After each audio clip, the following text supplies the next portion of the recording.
बालम।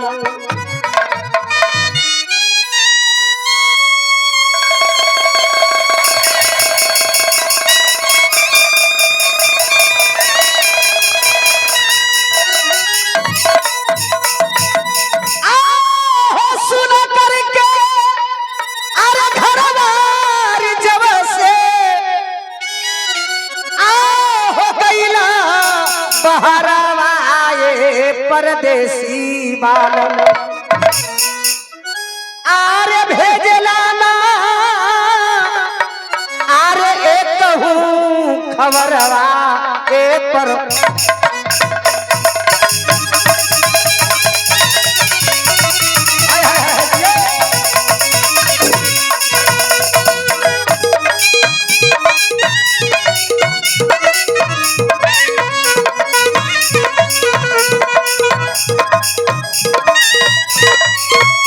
और ये है श्रीमान कमलेश ठेकेदार जी का प्रधान दिवस प्रधान के ओर से 11 रुपए का पुरस्कार है। बहुत बहुत धन्यवाद।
परदेसी बालम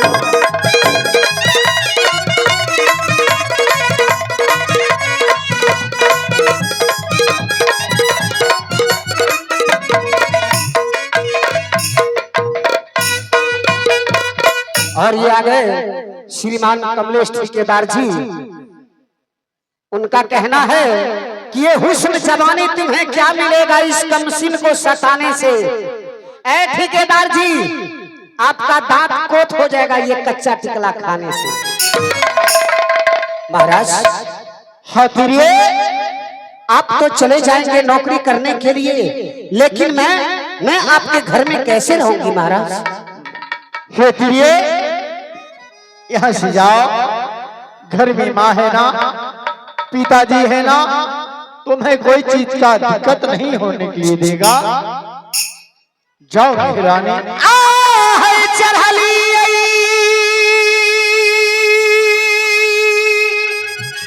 हाँ जवानी स्वामी है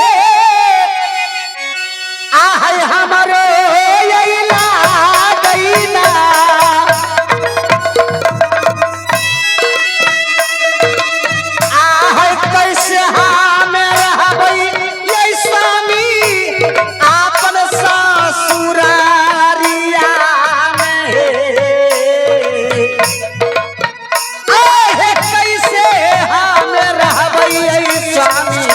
अपन ससुरिया में रखी हाथी अलवाई स्वामी सखी दुल्हनिया के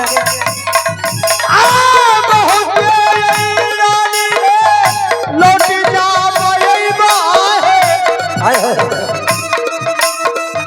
अपनी के खैरा जवारनिया रही महालिया में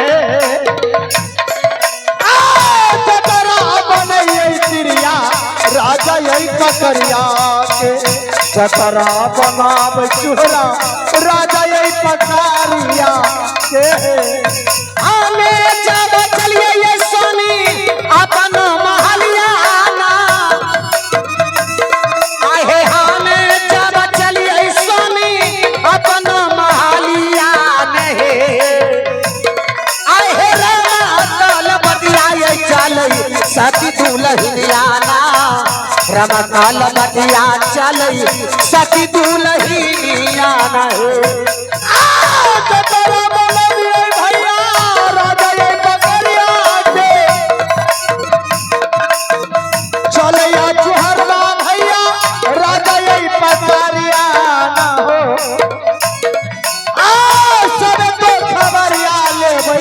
राजा यही कुलेश्वर से सब तो खबरिया ले राजा यही पकड़िया में हो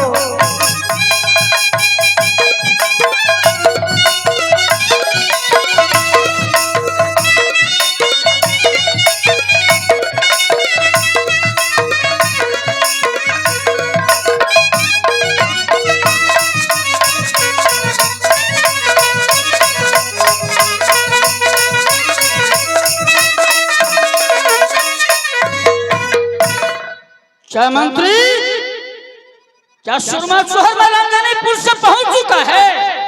हमराज का जो चिट्ठी दे लियो आइलो कि नहीं लो हमें किदन गलियो है ओकरो ठेकेदारी हम ही लेने छियो। तो बताओ कौन ठेकेदार है, पता लगाओ ये गेट के अंदर पहुंचा है कि नहीं। अरे जान से पता नहीं लगा क्यों? हमें सब का ठेकेदार छी, सारा काम करना पड़ेगा। सारा काम करे लो बगीचा करवा दरबारो करवा एकरो बाप को जिम्मेदारी में छी। ए शैतान, क्या तू मेरा बाप का जिम्मेदार में शैतान पैसा ले छो रात दरबार में किलोलन बगीचा में दे ले छो। सारा व्यवस्था तुम्हारा करना होगा, सारा काज करना होगा। बुला जल्द से।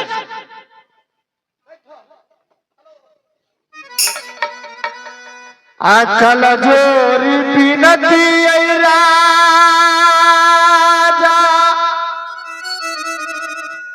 आकरिया चरनिया अकल जोरी बिनती राजा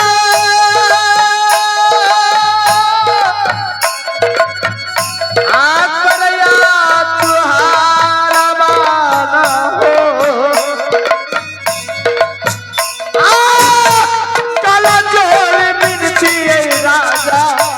करिया चरनिया में मन से आशीष दियो आसुरमा चुहारा के हो मन से आशीष चुहारा कोहरा के दलियो मन से आशीष चुहारा कोहरा के दलियो चुहारा हो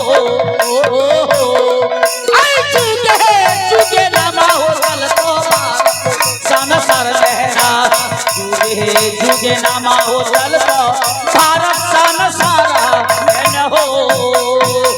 प्रणाम महाराज। खुशी रहो सुरमा चौहर बोल। महाराज तुमने कहा गया था मैं एक रोज के अंदर में राय साहब मैं गबना करे 8 दिन के अंदर में पहुंच जाऊंगा। आओ महाराज। क्या नम्मा दिन बीत रहा है? आज ये चोहर के साथ आपने क्या किया महाराज? मैं कुछ नहीं किया। जो आज अपने प्रिया को गमरा करा के मेन गेट के अंदर जा रहा था तो क्या आप बिजली सिपाही लगा के पत्र भेजे थे महाराज? हम सुरमा चौहर क्यों नहीं? तुम गया था 8 रोज मैं 8 रोज के अंदर में आपसी गबना करा के मैं आज राजगढ़ पकड़िया पहुंच जाऊंगा। लेकिन मैं तुम्हारा देखा 8 दिन से नमा प्रवेश किया है, तब तुम्हारा यहाँ से पत्र लिखकर भेजा। ठीक है महाराज, अब तो चूहरमल आ चुका है ना, आप हुक्म करें महाराज। ये चूहरमल करने के लिए तैयार है महाराज। ठीक है श्रीमद चूहरमल, तुम्हारा काम वही है जो हारा भारा फुलवारी ये मेरा फूल सूख रहा है। जितनी मालिक जाती है फूल तोड़ने के लिए, तो मालिक कहता है राय साहब बगीचा में एक फूल नहीं है, सब ये फूल सूख गया है।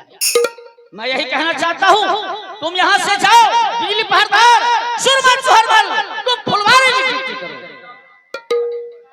बिजलिया आँख रे आंख नहीं आए बोलो। हाँ, ऐसा करो, जितना भी सामान है सारा लेके लौलन फुलवारी में लेके चलो। ससुराल गल हो तो ले गल हो हमरा ससुराल लइयो के गल हो नखन के जो सामान ले के लौलन बगीचा जाए ले। रे हरामखोर, मैंने अपने ससुराल गया अपने परिवार के लिए। हमरो ले जे थोड़े काद गोस करिया तो थोड़ा महाराज जितने भी हमारे सामान गिरी है, ए बिजुलिया को बोलो लौलन फुलवारी में शीघ्र जाके पहुंचा देगा। ठीक है श्रीमद चूहरमल, जो तुम्हारा सामान का जरूरत है तुम ये अपने मुख से बोल सकते हैं, वो सामान की पूर्ति करवा सकता हूं। जाओ सारा सामान लेके लौलन फुलवारी चलो। सामान वह बोलिए क्या? फिर नट्टा की पिस्टल, अरे चौकीदारी वाला सामान लेके आओ सारा। चौकीदारी वाला तेत गो के डंटा रहे, डंडा नहीं भाला रहता है, टर्च रहता है हाँ और वर्दी रहता है। अच्छा ठीक है, सब लेके हम बगीचा में चो तो पहले बगीचा जा। ठीक है, वो अथी गोर लगा वाला रुपार की के उससे क्या मतलब है रे? ज्यादा तौर तो पिए तो हम इतिए रास्ता बिजुलिया दोनों आदमी यहाँ से लौलन फुलवारी का यात्रा करो। ठीक है, चलिए। बिजली, मैं चल रहा हूँ अपनी रात दरबार में आराम करने के लिए। फुलवारी के अंदर में कोई बात को दिक्कत नहीं होना चाहिए, समझ गया ना? बगीचा में पानी पटाना है, फूल का देखना है, जहाँ हरा भरा घास हुआ उसका उखाड़ कर फेंक देना। जान फुलवारी में मालिक ऑर्डर चो कोई बाप को दिक्कत नहीं होगी।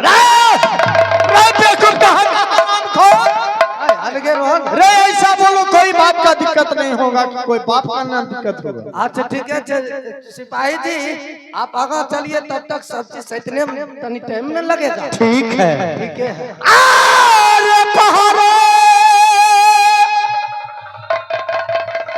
लई जगई तई चुहरबा, आरे लौलन फुलाए बरियाना रे, आ छतरा बनावे चुहरबा, लौलन फुलाए बरियाना हो, आ बमसे नहीं नाये देवी है रैहाई सहियाना, छतरा बनावे चुहरबा, लौलन फुलवारिया ना है। कहूँ जब गई है चुहरबा लौलन बगीचा में, देला कया डरा है भैया मालिक कुलेश्वर सिंगा हो, आज दिन कह रहे हो भैया लौलन बगीचा ना, आज दिन चलिए भैया लौलन बगीचा ना हो।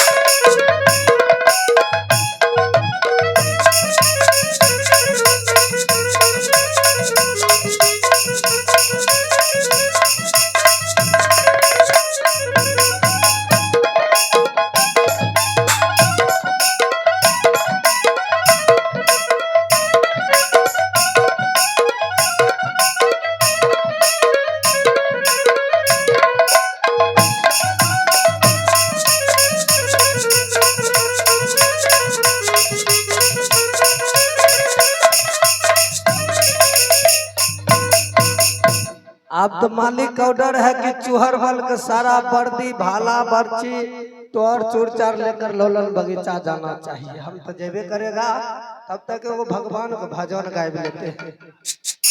अरे बैसल रो बेली बकरिया हो, भजन गावे छै। बैसल रो बेली बकरिया हो, अब तू बीमार पड़ गई। बैसल रो बेली बकरिया हो, अब तू बीमार पड़ गई। कैसे जाइएला पुरखगरिया हो, कैसे जाइएला पुरखगरिया हो, अब तू बीमार पड़ गई।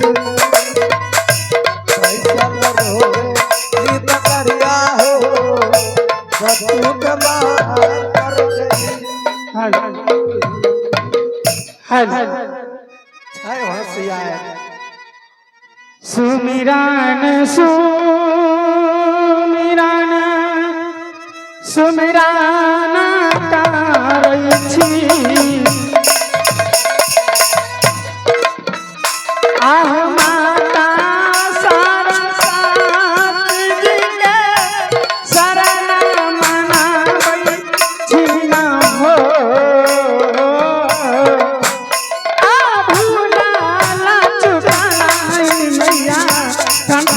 बसरी होने भूलल चुकाला रे मैया, कंठ में बसरी होने।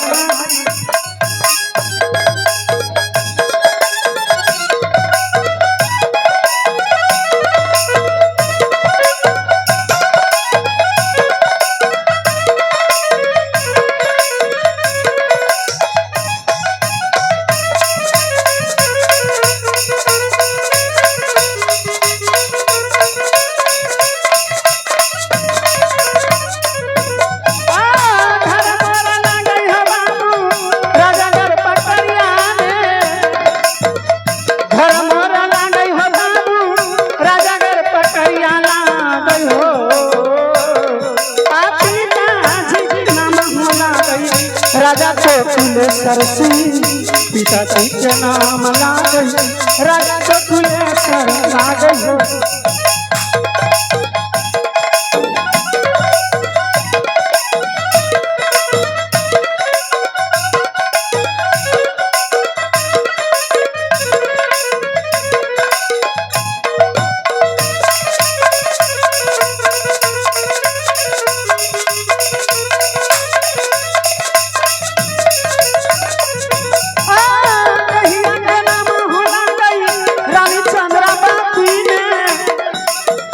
देहिया के नाम होला गई रानी चंद्रावती लागल हो। के नहीं जाने हो बाबू राजा घर पटरिया में, नहीं जाने भैया राजा घर पटरिया में हो।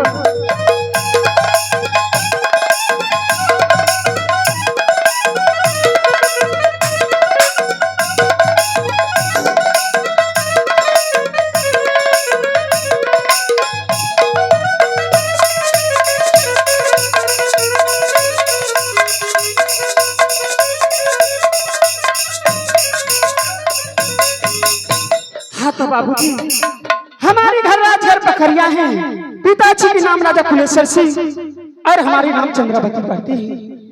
आज मैं जब मैं अपनी माँ की कोख से जन्म ली थी तो मैंने प्रतिज्ञा की थी अगर मैं शादी करूंगी तो राजा बाबू सलेश से, नहीं तो जिंदगी भर कुमारी रह जाऊंगी। लेकिन मैं 12 बरस से आंचल खुद बांध के रखी थी, जो यदि मैं शादी करूंगी तो सुरमा सलेश राजा सलेश से शादी करूंगी, नहीं तो जिंदगी भर कुमारी रह जाऊंगी।